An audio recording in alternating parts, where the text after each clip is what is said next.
Seja bem-vindo ao canal de audiobook KM. Para ter acesso a este e muitos outros audiolivros completos, considere entrar em nosso grupo do Telegram. Basta entrar em contato pelo QR Code na tela, ou pelo link no comentário fixado. O grupo é apenas R$ 12 por mês. E você pode pedir qualquer audiolivro que fazemos. Obrigada! O canal Audiobook KM agradece sua preferência. Esse audiolivro pode conter erros de pronúncia. Livro, A Aposta do Coração. Capítulo 1. Fui convocada. Todo estudante do colégio Skilline conhece o cartão de chamada do diretor, aquele maldito pedaço de papel verde claro do tamanho de uma carteira. Então, quando Marcus Scott, que se acha o próprio Hermes, o mensageiro da escola, aparece na minha aula de inglês avançado como se estivesse em um palco da Broadway, não dou confiança para ele. Na verdade, endireito a postura na cadeira, erguendo a mão bem alto. A Sasha, sim, pode falar, diz a senhora Gregg. O olhar dela vai de Marcus até mim. Ela assente para que eu continue e nós duas sorrimos. Temos interagido dessa forma durante o último ano. Ela faz perguntas difíceis, enquanto todos os outros alunos estão pensando, eu já estou pronta para responder. Tipo agora, que a ponta dos meus dedos flutuam no ar enquanto espero para responder a pergunta sobre Shakespeare e sua influência na mídia moderna. Mas esse momento nunca chega porque Marcus vai até a senhora Gregg, entrega o bilhete da convocação e aponta para mim. Só percebo o que está acontecendo quando Marcus sai e a senhora Gregg desliza o papel fino pela minha carteira. Todos olham para mim e meu corpo enrijece. Sei o que estão pensando, porque estou pensando mesmo. Que merda é essa? Só fui chamada à sala do diretor uma vez, e foi porque precisava retirar meu certificado de participação perfeita. Sem fazer grande alarde, pego a mochila e coloco meus lápis, canetas e marcadores de texto em seus respectivos estojos. Sim, cada um deles tem a própria casa. Então, seguro o restante das minhas coisas e saio. Rápido. Tentando não pensar demais em como a palavra agora está circulada 3 vezes com caneta preta. Na secretaria, o sininho em cima da porta toca, anunciando minha presença. Dou mais um passo e sinto um misto de familiaridade. Estudo no Skilline desde meu primeiro ano, e a escola é como uma segunda casa para mim. E novidade? Porque não costumo ir até a secretaria. As paredes são decoradas com fotos de alunos das últimas 3 décadas, com uma estrela do mar, uma lontra, um leão marinho e o meu favorito, ondas ao fundo, porque, sabe como é, estamos tirando onda ao sermos a segunda melhor escola pública em Monterey. Quando se estuda em uma escola tão próxima ao Oceano Pacífico, os temas sempre vão ser náuticos. Senhora Brown, a secretária mais legal do mundo, se endireita. Olha só, nossa aluna número 1, diz ela de trás do balcão. Sasha querida, que bom ver você. Tá fazendo o que aqui? Dou um passo na direção dela e ergo o bilhete para que veja que fui chamada para a sala do diretor. Não estou à toa, vagabundeando, matando aula. Até parece que faço esse tipo de coisa. Ela olha para o papel e depois para mim antes de abrir um sorriso caloroso como o sol. Juro por Deus, se todo o colégio nos Estados Unidos tivesse uma senhora Brown, a produtividade dos estudantes ia aumentar, muito. As pessoas seriam muito melhores. Pode sentar, querida. O diretor Newton está terminando uma reunião e já vem falar com você. Ela se inclina no balcão, diminuindo o espaço entre nós. Assim de perto, sua pele negra brilha. O cabelo preto e liso está cortado curtinho, sua marca registrada, e a franja com uma mecha grisalha a faz parecer bem fodona. Como imagino que a tempestade seria aos 50 e poucos. Ou 40 ou 30. Quem sabe? A senhora B é uma daquelas mulheres com pele perfeita e personalidade brincalhona que parecem desafiar o tempo. Tento retribuir a gentileza com um sorriso. Conhecendo você, aposto que é algo bom, excepcional, eu diria. Então ela pisca para mim. Não posso deixar de me sentir empolgada. Ser tirada da aula para ir à sala do diretor. Andei na linha durante todo o último ano, durante todo o colegial, e talvez seja esse o motivo desta reunião. Pelo menos a secretaria está vazia, então me sento o mais perto possível da porta do diretor Newton. Fecho os olhos e aproveito a paz. O silêncio. Uma pequena folga para minha mente se preferir. Mas assim que começo a relaxar, o sino toca. Olha lá aí. Oi, senhora B. O B é de bonita. Uma voz grave acaba com a minha paz. O momento se foi. Abro os olhos e viro a cabeça. A senhora B apoia os cotovelos na bancada. Lá vem, diz, o sorriso contagiante ainda no rosto. Ezra, querido, mandaram você vir até aqui? Não vá me dizer que se meteu em encrenca. Ele não consegue me ver de onde estou sentada, mas eu o vejo bem. Está com uma camiseta branca justa e uma calça de sarja da mesma cor, o que realça a pele negra dele. O cabelo preto e cacheado está preso em um rabinho de cavalo no topo da cabeça, e ele usa uma corrente dourada de tamanho médio no pescoço que desce até a gola da camiseta. Um brinco pequeno brilha em uma das orelhas, e sua câmera preta está pendurada, atravessando seu peito como a bainha de uma espada. Dou uma última olhada e noto o contorno de seu rosto, o nariz e o maxilar proeminentes. Ele é tão alto e tem a postura tão ereta que os ossos das minhas costas decidem imitá-lo. Preciso muito melhorar minha postura. Ezra, talvez ele sinta que estou encarando, porque se vira um pouco e nossos olhares se encontram como ímãs. Pisco nervosa e desvio o olhar. Ele se vira e continua falando. Esperava que você fosse me explicar. Sabe do que se trata, senhora B? Pergunta, a voz ainda mais grave do que me lembrava. Não faço ideia, querido. Mas pode se sentar com a Sasha. Não deve demorar muito. Ela gesticula para que Ezra se sente em uma das duas cadeiras vazias perto de mim. Ele olha rápido para elas, mas decide não se sentar. Em vez disso, fica ali parado, todo esquisito, fazendo nada perto da porta. Se agora Ezra é o senhor fashionista, eu sou o exato oposto. Sinto uma vontade doida de me afundar na cadeira e me camuflar no tecido de lã. Hoje estou de tênis Nike preto, mas não aqueles moderninhos tipo Air Max ou Jordan. Estou com o tipo mais comum, que homens velhos usam para correr, com cadarços gastos e apertados demais. Meus dreads compridos estão presos em um coque bagunçado, dando aquela vibe de fim de dia escolar. Não tive tempo de fazer nada de especial com meu cabelo hoje de manhã. Tá, eu nunca faço. Quem tem todo esse tempo livre?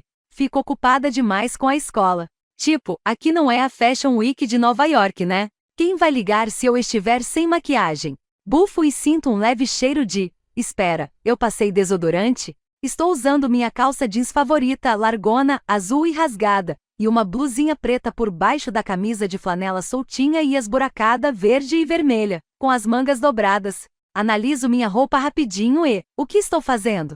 Me vesti para trabalhar no trilho dos trens? Ou isso seria tipo, um lenhador chique? Não que eu me importe com o que Ezra pensa, mas sei que tenho roupas melhores do que essa. Olho para meus braços. A pele negra um pouco, tudo bem, bastante, seca, com floquinhos brancos salpicados pelos braços. Será que passei creme? Por força do hábito, arrumo as laterais do meu cabelo. Tá tudo bem, eu estou bem. Olho de novo para Ezra, que coloca os dedões nos bolsos da frente. Ele estava me encarando esse tempo todo? Ele ergue as sobrancelhas e diz, a voz suave e grave. E aí? Capítulo 2. Sinto um aperto no peito. Queria estar com meus fones de ouvido, assim poderia fingir que estou escutando a estação de notícias e evitar qualquer tipo de interação com ele. Antes que eu possa responder, 2 alunos do primeiro ano saem da sala do diretor Newton com o rosto banhado em lágrimas. Vamos lá então. Quem é o próximo? A voz do diretor ecoa pelas paredes. Ele tem um jeito cheio de energia, como o coelho da Duracell, mas com óculos escuros e um sorriso maior. O colégio Skilline é tipo a Disneylândia dele, o lugar mais feliz do mundo. Mas acho que para trabalhar com adolescentes, é preciso ser assim. Ele aparece, abre a porta e faz um gesto exagerado com a outra mão, como quem diz vem. Eu pisco para sair do transe e me levanto. Ezra dá um passo para trás e eu passo por ele. Ah, você também, Ezra. Podem entrar os dois. Sentem-se, por favor, diz o diretor Newton. Como é que é? Nós dois? Entramos na sala dele, que consiste em 4 cadeiras enormes e pretas, uma luminária de chão e uma mesa que vive bagunçada com muitas pilhas de papéis, canetas e livros desorganizados. Não consigo lidar com essa energia caótica. Se me dessem 5 minutos lá dentro, com algumas pastas coloridas e uma impressora de etiquetas, eu conseguiria organizar tudo, fazer essa sala brilhar, cantar. Mas não é por isso que estou aqui, então me jogo em uma das cadeiras e ignoro a bagunça. Sasha, esse é o Ezra. Ezra, essa é a Sasha, outra aluna do último ano. Vocês já se conheciam? Pergunta o diretor. Não. Sim. Falamos ao mesmo tempo. Não, repito, com mais autoridade na voz. Isso não é bem verdade. Acho que se for para entrarmos em detalhes, Ezra e eu já nos conhecíamos. Nós éramos amigos, melhores amigos na verdade, mas há muitos anos. Eu não o conheço agora. Eu o conhecia. No passado. Tá, tudo bem. Já nos conhecíamos, digo, tentando ignorar a encarada de Ezra. Ele se senta a uma cadeira de distância de mim. O diretor Newton ajeita a gravata borboleta verde e esfrega a careca. Ele sorri e se endireita em sua enorme cadeira de escritório. Depois pigarreia e as bochechas ficam um pouco rosadas. É isso que vocês jovens chamam de rolo. É esse o status do relacionamento de vocês? Tem selo de verificado? Está marcado como feito. A voz ressoa conforme ele ri da própria piada e nos convida a fazer o mesmo. Espero que Ezra responda, mas ele não diz nada. Então, decido não responder também. Ao menos nós dois podemos concordar com o silêncio. Tá bom, então, diz o diretor, e então tosse, um pouco incomodado pela nossa falta de entusiasmo após as piadinhas. Depois, olha para a tela do computador enquanto digita devagar, usando os dedos indicadores. Quando encontra o que precisa, bate palmas e seu olhar se ilumina. Vamos entender por que chamei vocês dois aqui. Ele ergue os olhos azuis da tela, olhando de mim para Ezra. O único som na sala vem das lâmpadas fluorescentes acima das nossas cabeças, crepitando como se tivessem insetos fritando lá dentro. Como vocês sabem, estamos no fim de abril e o último ano de escola está terminando. Tenho muitas coisas em mente e é lógico. O diretor Newton faz uma longa pausa. Ao que tudo indica, ele domina a arte do suspense muito bem. Professores e administradores estão começando a se preparar para as atividades de fim de ano e tudo mais. Vocês dois sabem que tem muitas coisas acontecendo ao mesmo tempo durante o último ano, né? Ele se endireita na cadeira, esperando por uma resposta. Preciso de todas as minhas forças para não gritar, então fico quieta. Não sou muito fã de surpresas. Ezra balança a cabeça como se não fizesse ideia, como se de fato estivesse interessado em saber onde isso vai chegar. Pois há muitas coisas acontecendo, muitos planos. O baile, a noite do legado e, é óbvio, a formatura. Esse é um momento bem importante para os veteranos. Há tanto em jogo, tantas coisas boas pela frente. Mas estou divagando. Isso tudo era para dizer que a partir de hoje, temos duas pessoas concorrendo para serem oradores e ganharem uma bolsa. Certo, agora estou prestando atenção. A bolsa. $30.000. Isso tudo é muito novo para o Colégio Skillini e para mim. Nunca vi um desempenho acadêmico tão primoroso. As mesmas aulas, as mesmas notas, duas pessoas diferentes. Senhor Newton aponta para mim e para Ezra. 2. É o quê? O grito sai mais alto do que eu gostaria, mas aquelas palavras fizeram tudo o que tinha dentro de mim despertar. Nunca faltei na escola, nunca entreguei um trabalho atrasado e tratei de dar tudo e mais um pouco de mim. Antes que qualquer um de nós possa dizer outra palavra, o diretor Newton continua, a voz assumindo um tom mais sério, como se estivesse prestes a fazer um discurso, ou um louvor. É lógico que isso é raro, e muita coisa ainda pode acontecer até junho, mas quis avisar vocês por quê. Ezra se remexe na cadeira, agitado. Espera aí. Tem certeza? Total. Eu queria falar disso com vocês dois hoje para que a gente possa. Mas antes que o diretor Newton termine de falar, estou de pé, a mochila caindo no chão. Tem que ser eu. As palavras escapam da minha boca. Como é que é? O diretor Newton se afasta, a cadeira rangendo. Com todo respeito, diretor Newton, digo, abaixando o tom de voz e me sentando de novo, mas eu tenho que ser a oradora. Me esforcei demais nos últimos 4 anos, e quando foi a última vez que a escola teve uma oradora que, além de mulher, é negra e coreana? Eu acho que... Ezra entra na conversa e me corta. Ei, calma aí. Tá dizendo que você deveria ser a oradora por causa do seu gênero e etnia? Ele dá uma risada forçada, o espaço entre nós diminuindo. Nossos olhos castanhos se encontram. Nesse caso, acho que eu mereço mais. Sou negro e judeu, e posso dizer que quase não sou representado, tanto em... Meu Deus do céu, você não tá falando sério, retruco. Ezra arregala os olhos, e é difícil ignorar o ceticismo em seu rosto. Falando sério sobre minha identidade? Eu tô sim. É exatamente o que você fez 3 segundos atrás, retruca ele. Tá, mas é diferente. Diferente como? Já chega, interrompe o diretor Newton. A sala é dominada por um silêncio doloroso. A última coisa que eu quero é que qualquer um de vocês fique chateado ou irritado com o que poderia ter sido. Estamos trabalhando com muitas hipóteses. Então, por favor, me deixem continuar. Ele faz uma pausa e seu tom fica mais brando. Tenho muito orgulho de vocês dois. O que vocês construíram é incrível, de verdade. As suas notas são a prova da dedicação de vocês. É extraordinário.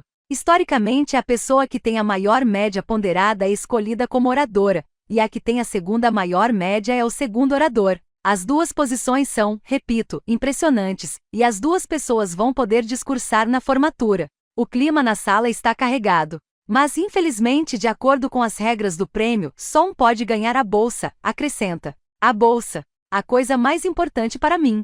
Sinto um abalo no meu sistema nervoso central e agarro os braços da cadeira. De repente estou meio tonta, preocupada. Essa não era a boa notícia que eu esperava. Isso com certeza não é algo bom. Só pode ser um castigo divino. Empatada? Com Ezra?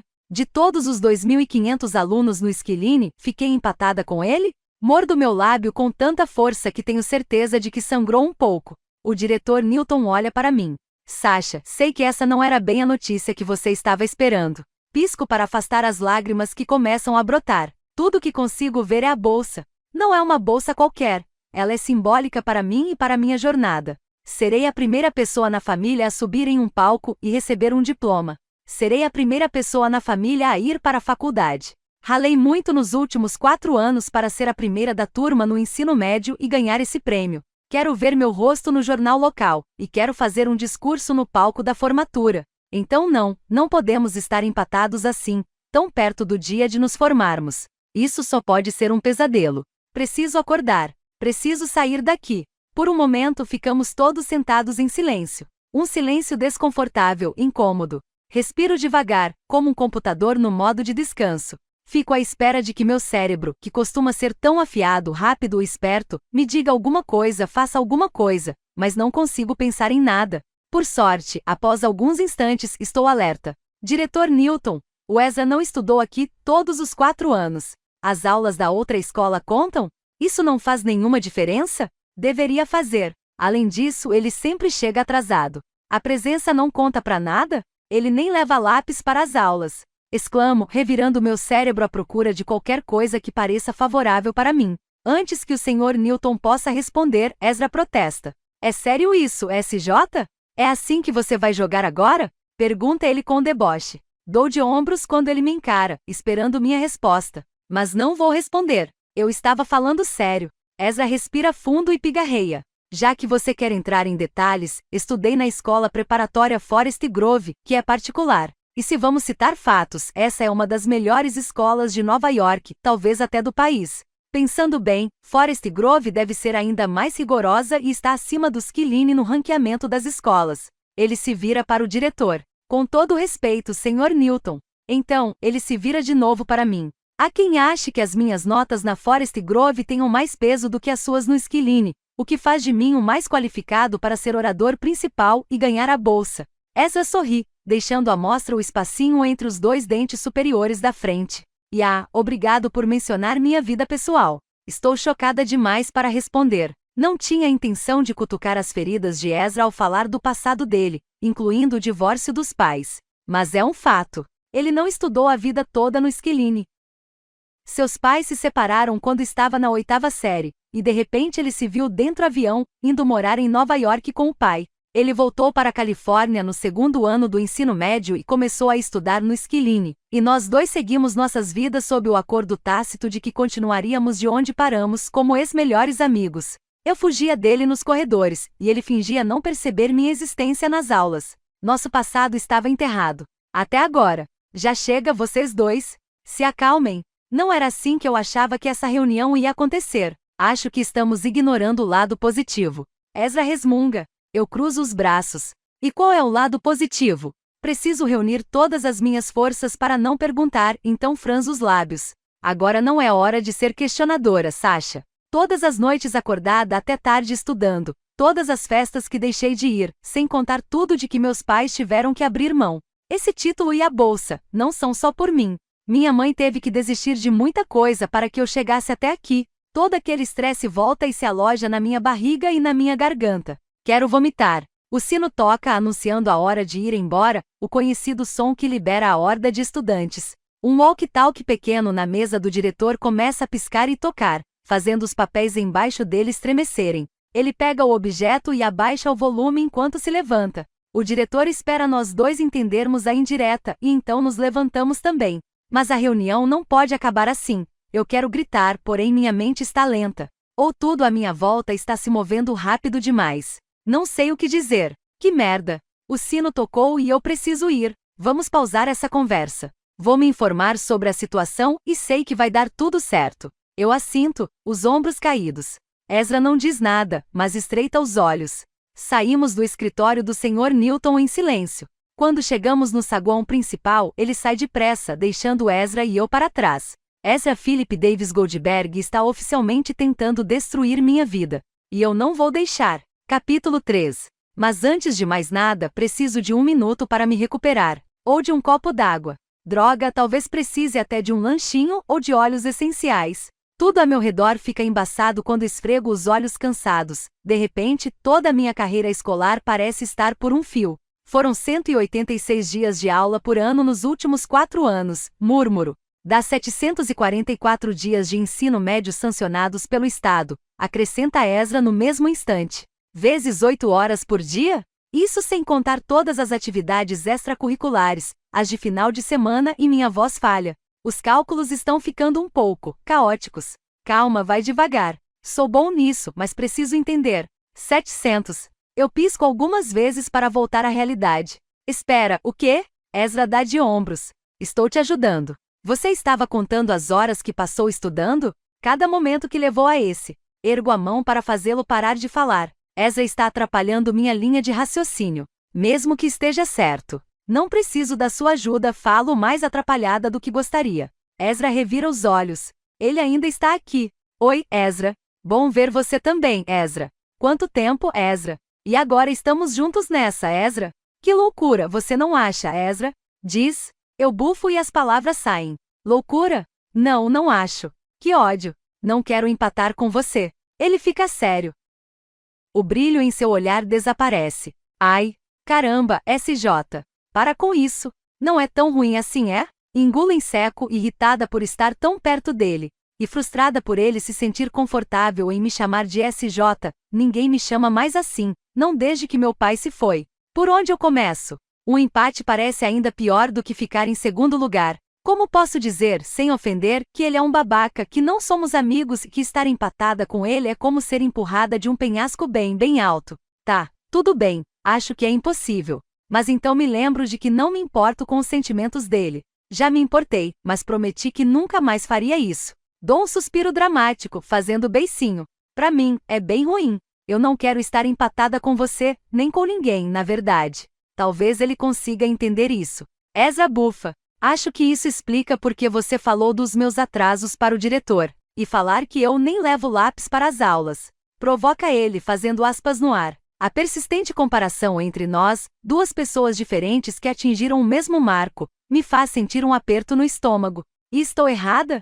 É meio desrespeitoso com quem sempre chega na hora. Você sempre atrapalha as aulas para pedir emprestado o material que deveria ter. É quase sua marca registrada, sei lá. Ezra fica boquiaberto. Pra ser sincero, fico surpreso por você notar essas coisas. Você fica tipo assim. Ele coloca a palma da mão próximo à ponta do nariz e aperta os olhos, então balança a mão em frente ao rosto, com a cara grudada na porcaria do quadro. Eu arfo. Ei, eu escolho sentar na frente. Eu gosto de sentar na frente. É assim que tiro notas boas, falo rápido, as mãos na cintura. Ezra balança a cabeça. Você deve estar morrendo de raiva agora, vendo que a pessoa que também está na posição que você tanto queria nem traz lápis para a escola, né? Que eu posso sentar no fundão e ainda assim tirar as mesmas notas que você. Parece que seu estojo da Hello Kitty cheio de post-its e os marca-textos com cheiro não são a combinação perfeita que você achava que era. Fico boquiaberta e incrédula. Ezra pausa, o rosto iluminado,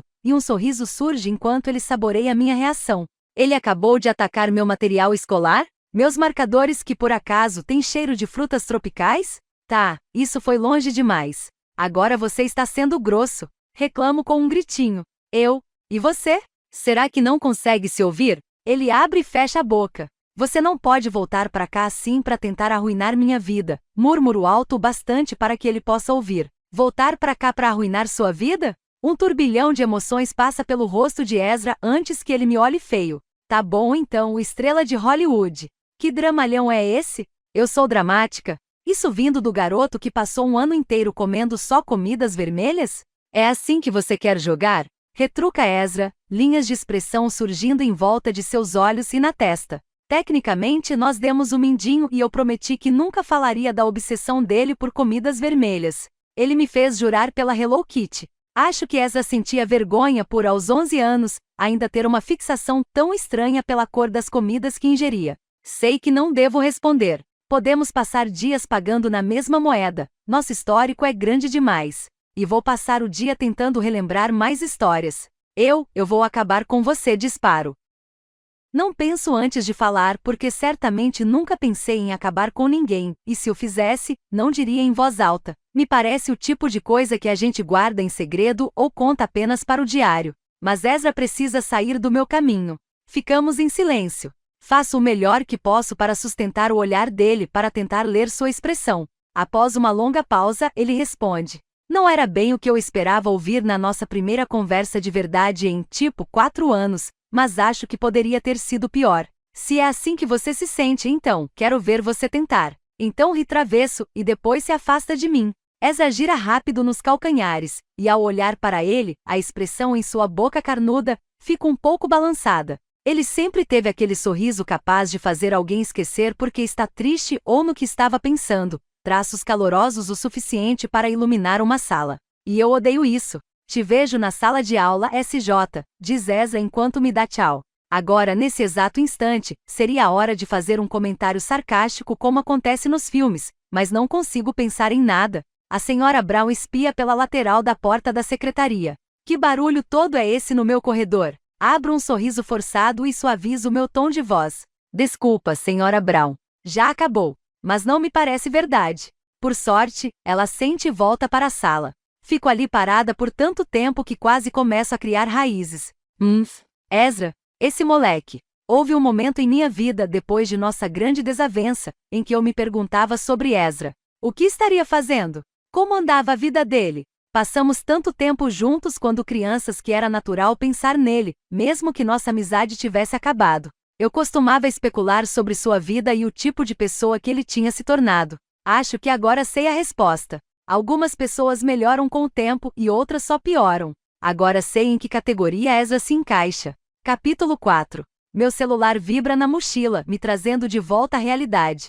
Grupo da trilogia Chance 15h25. Não se esqueçam que a aula de reforço dessa semana mudou de horário. Começa agora. Priscila 15h25. Chego em 2 mínimo. Leio as mensagens, respondo e após alguns instantes, a memória muscular entra em ação e me obriga a me mexer. Tenho coisas a fazer. Do lado de fora, a energia do pós-aula é fervilhante, contagiosa até. Os alunos já trocaram as roupas que usavam, estilosas na moda, divertidas, pelos uniformes esportivos, com muito verde e dourado. Abro caminho entre as diversas paisagens, indo da longa fila de carros impacientes que apressam o grupo de alunos até a entrada principal, onde ônibus de um tom de amarelo intenso esperam para levá-los para casa. Somos como formigas, marchando em linha até nosso próximo destino. Eu me espremo pelo caos da entrada principal, que parece o de uma autoestrada às 5 da tarde de uma sexta-feira. Fujo dessa confusão, um peixe nadando contra a maré. Enquanto caminho, as palavras do diretor Newton ecoam em minha cabeça. Mas uma delas se destaca. Empatados. Empatados. Empatados. Ezra e eu estamos empatados. Espero alguns segundos para me recompor antes de entrar na sala de aula da Sorta. Nossa professora de estudos étnicos. Os alunos já estão lá dentro, livros abertos em cima das carteiras. Você está atrasada, Sorta. Sasha comenta bem, falando alto. Sempre posso contar com a sinceridade dos alunos do Fundamental 2. Foi mal, foi mal. Tive que resolver uma coisa. Uma palhaçada, quero acrescentar, mas não posso. Não é a plateia certa. Vou para a frente da sala, onde Priscila, minha melhor amiga, já está sentada em seu lugar. Hoje seu cabelo castanho e cheio está preso em um rabo de cavalo alto, e ela usa um batom vermelho vivo. Priscila se senta ao lado de Chance, o último membro do nosso trio de melhores amigos para todo o sempre. Chance, com 1,88 metros e 100 quilos, se esforça para encontrar uma posição confortável nas cadeiras minúsculas. Ele se vira de um lado para o outro como se estivesse em um labirinto ou coisa do tipo. Sua pele é marrom e reluzente, e seus olhos castanhos quase mel combinam com ela. É um cara grande, com certeza, porém o mais impressionante de tudo é sua inteligência. Quase posso ouvi-lo me relembrar. Isso que eu tenho se chama memória eidética, mais popularmente conhecida como memória fotográfica. É a única pessoa que conheço que consegue decorar praticamente tudo. Nem pergunte quantas casas decimais do pi ele sabe, porque ele vai passar pelo menos 3 minutos recitando e quando começa, não consegue parar. É empolgante e assustador. Base, diz Priscila, apontando para o vidro de esmalte vermelho enquanto o passa nas unhas. Chance cobre o nariz para não sentir o cheiro. Eu me jogo na carteira ao lado da dela. Nossas aulas de reforço não são nada oficiais, meio que aconteceram e passamos a fazer sempre. No meu segundo ano de escola, eu ficava na sala da Sorta, depois das aulas para fazer a lição de casa enquanto Priscila participava das reuniões do conselho estudantil. Certa tarde, quando entrei, vi lá dentro alguns alunos da escola de ensino fundamental que ficava no fim da rua. Pelo que disseram, estavam esperando que os irmãos mais velhos que estudavam no Esquiline terminassem os treinos ou ensaios e acabaram encontrando a sala da Sorta. Naquele dia, 3 alunos do 7º ano estavam fazendo nada em suas carteiras, só mexendo nos celulares. A Sorta entrava e saía da sala e uma menina chamada Khadija, frustrada com os exercícios de matemática, bateu o lápis com tudo na mesa. Não pude deixar de notar. Posso dar uma olhada? Perguntei. Ela empurrou o papel na minha direção relutante. Não demorou até eu ir parar na lousa branca, apagador em mãos, ensinando os conceitos básicos de álgebra. Os 2 outros alunos, Marquese e Juan, também começaram a fazer anotações e perguntas. E assim as aulas de reforço acabaram virando algo frequente. Começamos a nos encontrar todas as quintas para ajudar uns aos outros. Além disso, posso colocar essa informação nos formulários de candidatura das faculdades, e todos tiram notas muito boas. Eles podem até ser mais novos, mas entendem bem as piadas e sempre topam dançar nos meus vídeos do iTalk. Às vezes, quando estamos com sorte, a Sorta traz uns lanchinhos. Também tem vezes em que não estudamos nada, só tagarelamos e damos risada. Mas seja lá o que estivermos fazendo, deve estar funcionando, porque apesar de o 9º ano ser desafiador, Khadija é a melhor aluna de sua turma, e Juan vem logo atrás. De todas as coisas que já fiz no Esquiline, que confesso não vão muito além dos meus trabalhos escolares, essa é a que me dá mais orgulho. De que serve tanto conhecimento e aprendizado se não forem compartilhados com outras pessoas? Sim, minhas notas são absurdas de boas e tenho muito orgulho de tudo que já conquistei, mas ver adolescentes como eu progredirem, ainda mais aqueles que são deixados de lado pelas escolas, me dá uma paz de espírito inigualável. Não vou sentir falta das aulas, dos livros desatualizados ou das carteiras desconfortáveis, mas vou sentir muita falta das aulas de reforço. Sério mesmo. Salgadinho picante? Khadija estende a mão com o maravilhoso pacote vermelho, me tirando de meus devaneios. É tentador, sempre é, mas recuso. Com a tarde agitada que minha barriga teve, não sei se consigo aguentar mais pimenta. Khadija faz uma expressão como quem diz, o azar é seu, e agarra 2 salgadinhos como se fosse um caranguejo. Priscila sopra as unhas e o cheiro forte de esmalte invade minhas narinas. Faço uma careta. Você tá bem? Pergunta ela, uma pequena ruga de preocupação surgindo em sua testa. Faço que sim, com um sorriso falso que exige muito esforço.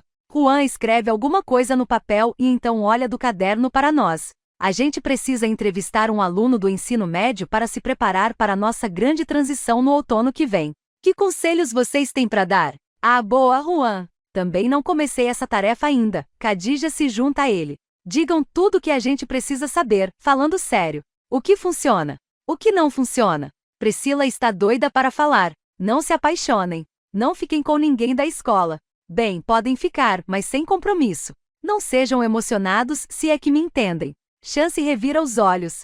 Acho que ela quer dizer que vocês devem encontrar um equilíbrio saudável entre a escola e a vida amorosa. Chance olha para Priscila em busca de aprovação e ela sente. Mas, sério, não sejam emocionados. Eu sei bem disso. Podem acreditar, responde Juan. Já comecei e terminei 2 namoros esse mês, e ainda sou amigo das 2.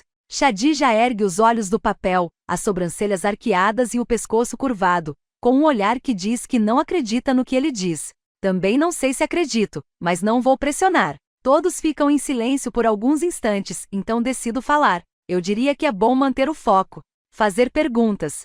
Pedir conselhos. Não tenham medo de pedir ajuda quando for preciso. Afinal, todo mundo precisa. É bom se lembrar sempre de quem você é e de onde veio. A escola é importante, mas você também é. Se cuide, se desafie, mas também lembre-se de se amar durante esse processo. Discurso enquanto olha em volta para ver se todos concordam. Bem brega, eu sei, mas é verdade. Queria que alguém tivesse me dito tudo isso quando comecei a estudar aqui. Ah, e mais algumas dicas boas, acrescenta Chance, se inclinando para a frente. A maioria dos livros que vocês precisam comprar está disponível online, de graça. Use o Spark Notes para ajudar você a entender o que está escrito, não para escrever a redação. Nada de plágio, porque isso é coisa de gente burra e preguiçosa, e vocês vão acabar tendo trabalho duplo ou até triplo, e é quase certeza de que vão ser pegos.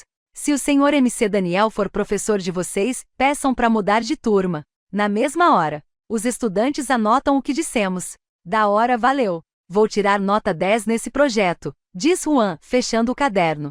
Khadija inclina a cabeça, as tranças curtas emoldurando o rosto. O que a gente vai fazer ano que vem sem vocês? Priscila se reclina enquanto fecha o potinho de esmalte. Vão seguir em frente. Vocês precisam continuar, não importa o que aconteça. Não importa o que aconteça. Fecho os olhos e minha mente viaja até o meu primeiro ano.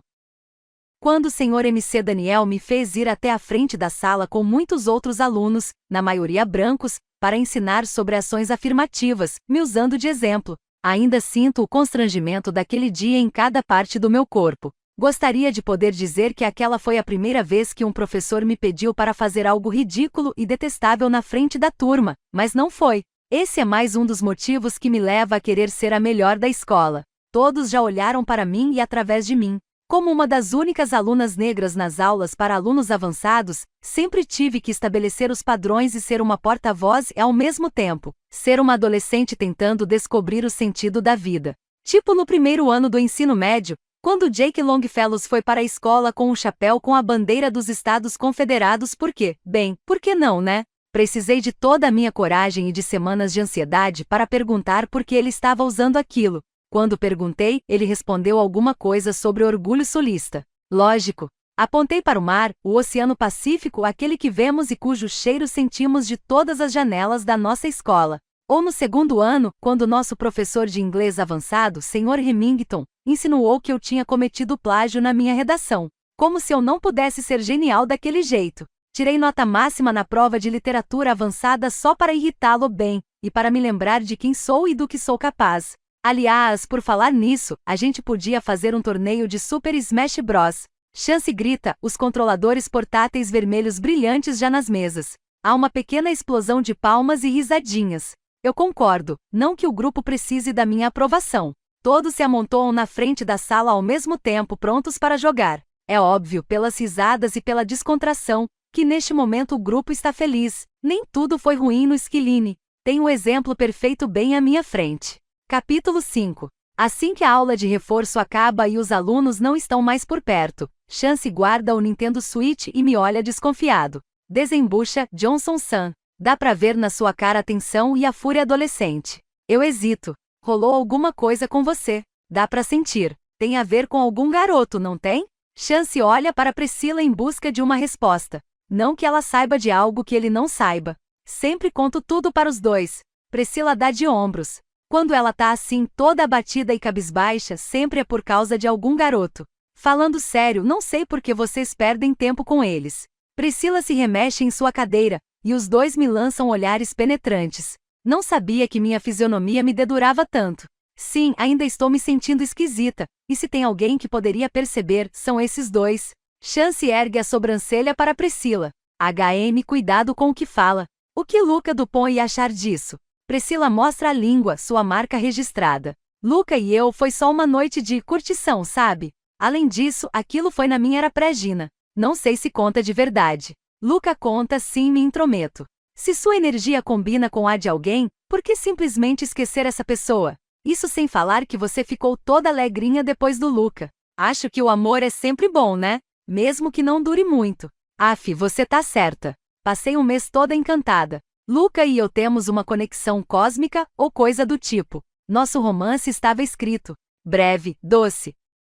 Mas escrito nas estrelas. Dá vontade, né, Romeu e Julieta? Caímos na gargalhada, porque Priscila e Luca tiveram uma paixão selvagem que durou 48 horas em um final de semana de curso intensivo de teatro nas montanhas de Santa Cruz. Priscila estava diferente quando voltou, vamos colocar assim. Depois de um momento ficamos em silêncio e meu rosto se entristece outra vez. Anda, Sasha. O que tá acontecendo? Pergunta Priscila. Franzo a testa. Ezra Philip Davis Goldberg. É tudo o que consigo dizer, torcendo para que o nome dele soe ameaçador. Quando penso nele, meu coração acelera e meu corpo fica tenso de novo. O quê? Por quê? Você tá afim do Ezra? Ela prolonga a última sílaba do nome dele como uma bala puxa-puxa. Chance se endireita. Não, nem um pouco. Não gosto dele. Não acho ele bonito. Cruzo os braços. Não que Priscila tenha perguntado se acho ele bonito ou não, porque ele não é. Mas ainda assim é melhor explicar, né? Tudo bem, talvez Ezra tenha ficado mais bonito com o tempo. E parece que finalmente aprendeu a arrumar o cabelo. Mas nada disso importa. Só tem uma coisa que importa para mim, e não são as maçãs do rosto dele. Priscila pisca sem parar, com aqueles cílios longos. Acho que ela não acreditou em mim. Tive aula de química com ele no 2º ano. Ele é tranquilão. Tem uma vibe meio de artista. Um desleixado gostosinho. Dá pra entender porque as pessoas poderiam se sentir atraídas. É bem seu tipo, comenta ela. Chance ri debochado. E o que é um desleixado gostosinho? Não sei nem por onde ou como começar a responder, então só jogo a informação mais importante no ar. Ei, a gente empatou como orador da turma. Ah não. Não, murmura Priscila. Chance coça o queixo. Eu continuo. É ridículo, né? Eu sabia que teria competição, mas não esperava que fosse ele. Ele nem se importa com a posição ou com a bolsa. E cá estamos nós, empatados. Eu poderia explodir. Além do mais, ele só vem para as aulas entregar trabalhos, isso quando vem, né? Paro de falar e encaro Chance. Ele dá de ombros.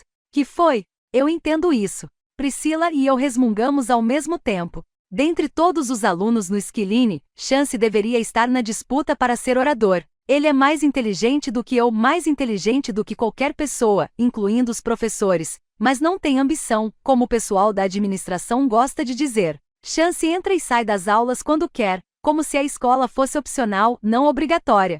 Priscila e eu já tentamos falar para ele, tipo, não faltar a tantas aulas, entrar na dança. Mas, de acordo com Chance, sua frequência não está aberta para debate. Faltam meses para a formatura e meus amigos sabem tudo a respeito da bolsa. Minha bolsa. Aquela que tenho feito de tudo para conseguir. Meu tributo àqueles que se sacrificaram para que eu existisse. Meu legado. Chance se remexe na cadeira e pergunta, a voz calma. O que você vai fazer? Esse é o problema. Fiquei tão irritada que nem consegui pensar. Ele não se importa com nada disso. Não como eu. Acreditem em mim, conheço bem ele. Conhece? Pergunta Priscila. Como? Você nunca nem tocou no nome dele. Amigos não têm segredos. Revira os olhos. É mais forte do que eu, porque não vale a pena falar dele. Eles não ficam satisfeitos com essa resposta. Bufo de novo antes de rebobinar meu cérebro. Estudamos juntos no fundamental. Nos aproximamos na 3ª série porque nós dois temos sobrenomes grandes e com hífens e somos birraciais, e ele gostava de alguns livros que eu também curtia e tal. Vocês acham que eu leio muito? Tinham que ver o Ezra. Ele é um nerdola, daqueles que lê um livro em um dia e participa de fóruns na internet. Quando a gente era mais novo, não sei, rolou uma conexão, viramos amigos e essas coisas blá blá blá. Priscila bate palmas, animada. Ah meu Deus, tá falando sério? Que fofo. Priscila não. A gente tinha tipo 8 anos. Quem liga? Juro que é melhor manter ele afastado. Tá bom. Mas acho fofinho que você tivesse um amigo assim quando era pequena. Só fui ter um melhor amigo de verdade no 7º ano, e a amizade meio que acabou no 8º, então sabe como é, diz Priscila.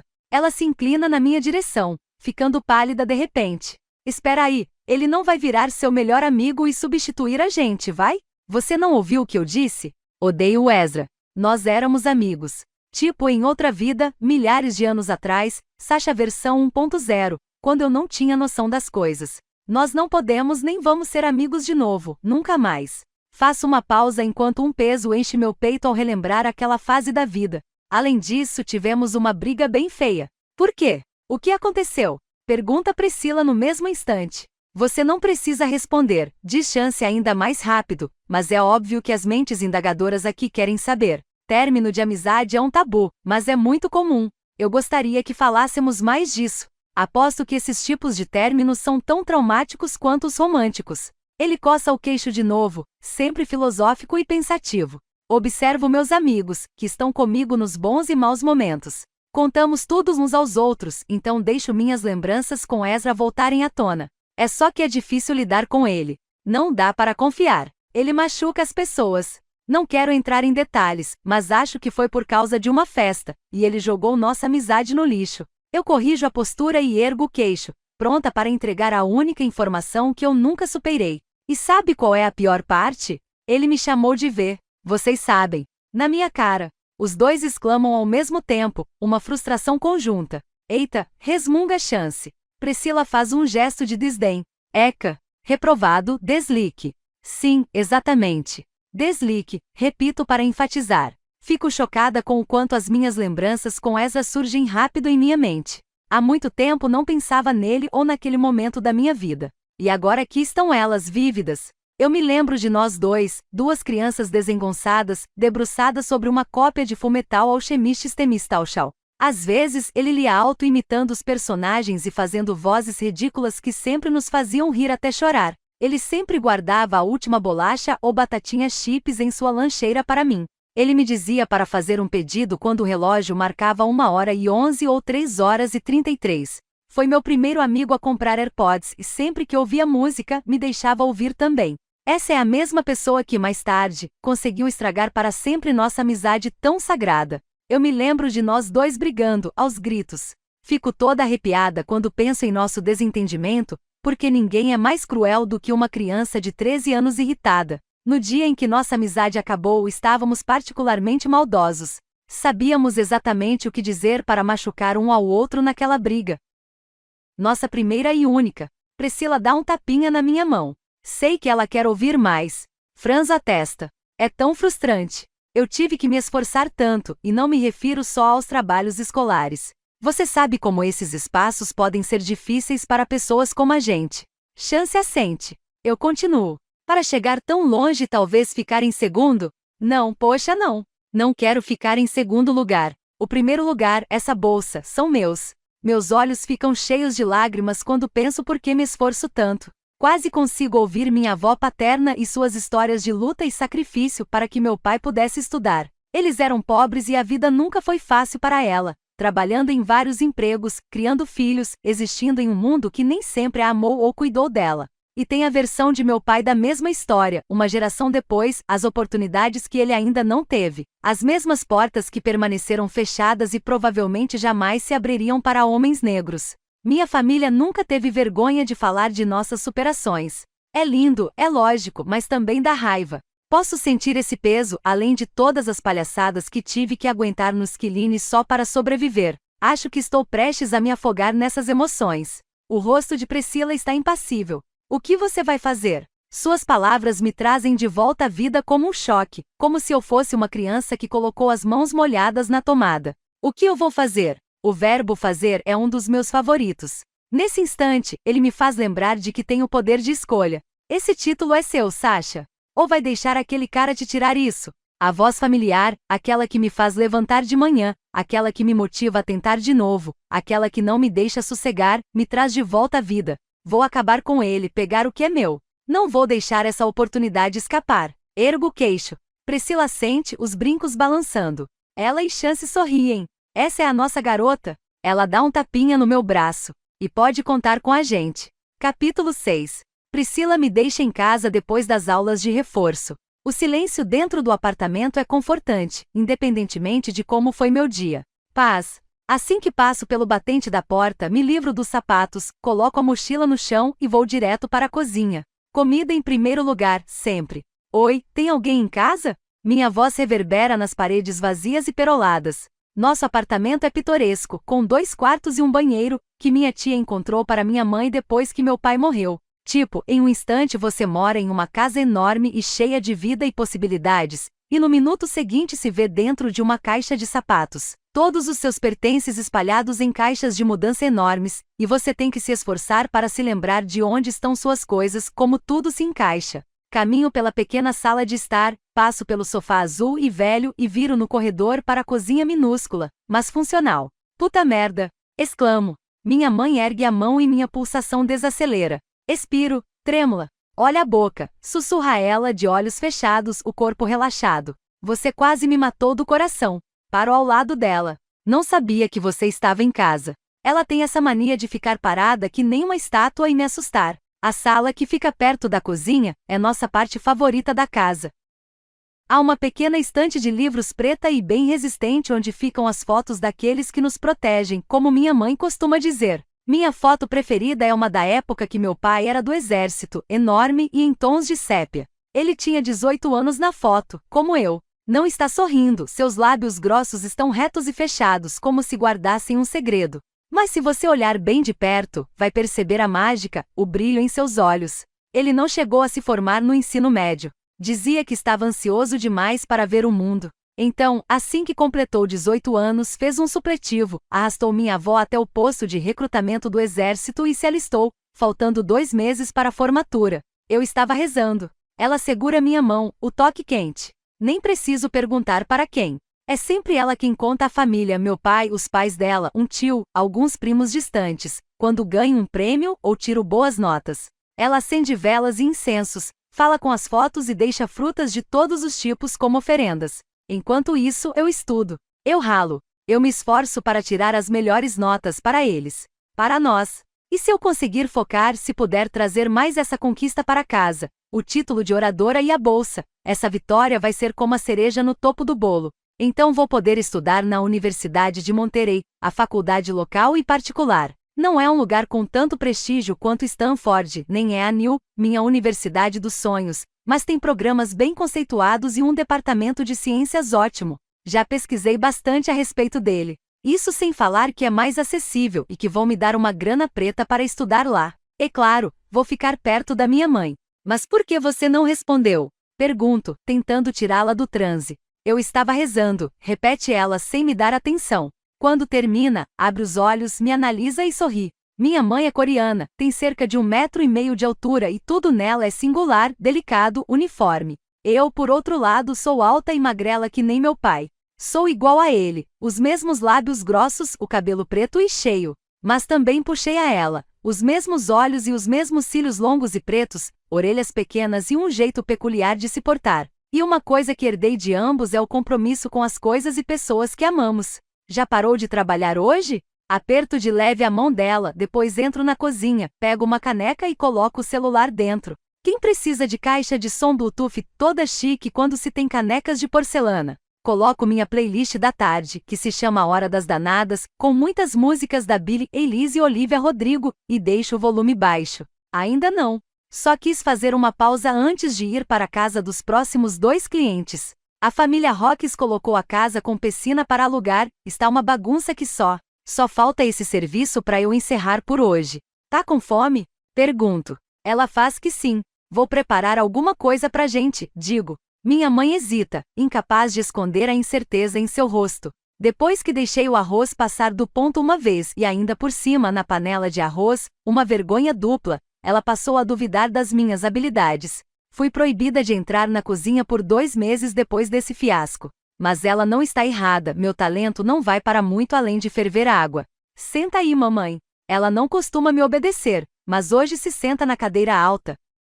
Os calcanhares balançando um pouco acima do apoio de pés. Abro os muitos armários marrons para pegar o que preciso. Minha especialidade, que é basicamente a única coisa que consigo fazer e que fica comestível, é o bom e velho macarrão instantâneo da Shein, mas dou um toque especial para que pareça um prato de um restaurante caro. O segredo é adicionar alguns ingredientes: quente, milho, ovos, cebolinha e, quando quero ostentar, uma fatia daquele queijo amarelo da Kraft por cima. Foi tudo bem na escola hoje? Pergunta minha mãe. Uma pergunta simples, mas sinto tudo revirar por dentro.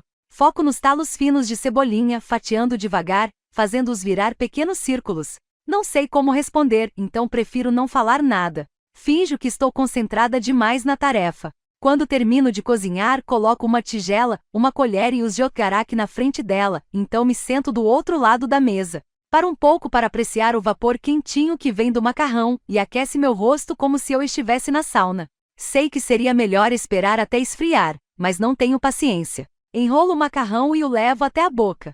E aí? Como foi hoje? Na escola? Como macarrão fazendo barulho. Sinto a língua queimar, mas não estou nem aí. Pego mais comida, torcendo para que ela não insista mais na pergunta. Minha mãe assopra o macarrão, esperando a comida e eu chegarmos no ponto certo. Coloco a colher e os jotgarak em cima da tigela, o caldo vermelho e remexido embaixo. Essa pergunta é como uma prova de múltipla escolha. Devo A contar meus problemas e a relação deles com Ezra. B. Surtar e descrever todo o estresse do último ano letivo, ou melhor, o estresse da minha trajetória no ensino médio. Ou C. Fingir que está tudo bem? Acho que vou escolher a C. Pronto. Tudo bem. Sei lá, a mesma coisa de sempre. Nada fora do comum. As palavras quase soam convincentes.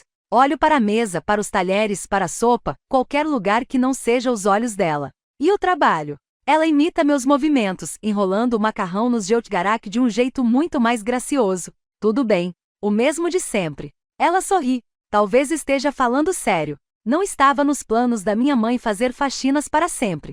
Era para ser um trabalho temporário, uma parada rápida no caminho para coisas melhores e mais importantes nos Estados Unidos. Ao chegar a este país, vindo de um voo da Coreia do Sul, minha mãe precisou arrumar um emprego rápido. De preferência um em que seu sotaque forte, em que os RS eram pronunciados como LS, não fosse um problema. O plano, também conhecido como sonho dela, era ir para a faculdade, se formar em contabilidade e aproveitar todas as possibilidades e oportunidades que só a educação pode proporcionar. No começo, o plano funcionou. Ela terminou o supletivo quando eu tinha 8 anos.